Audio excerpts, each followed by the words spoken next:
The lasting impact of the damage to infrastructure and supply disruptions will continue to impose high costs for quite some time to come. Every additional day of disruption can potentially translate into significant economic costs for the world economy, with cascading effects on energy supply, fertilizers, food security, and global prices. Amidst such unsettled and turbulent global backdrop, India stands out as a clear outlier of resilience and renewal. India has not only absorbed successive disruptions since the COVID-19 pandemic, but repeatedly converted every adversity into opportunity and momentum.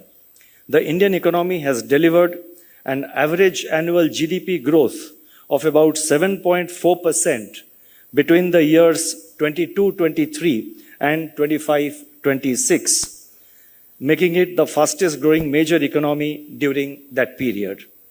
What is even more striking is that this growth is anchored not in over-leveraging, not in overspending, not in loosening the financial system, but this is anchored in macroeconomic stability.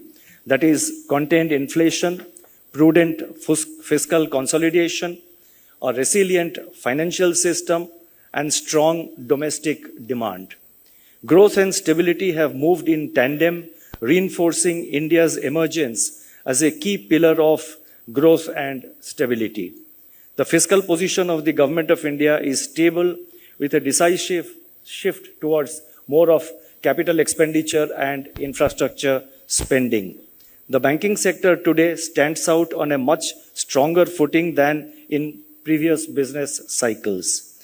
Years of balance sheet repair, improved asset quality recognition, and tighter supervisory oversight have significantly reduced non-performing assets and enhanced capital adequacy across the banking system. Improved quality of governance, profitability, adequate capital buffers, and prudent lending standards have enabled our banks to resume sustainable credit growth, which supports both consumption and investment.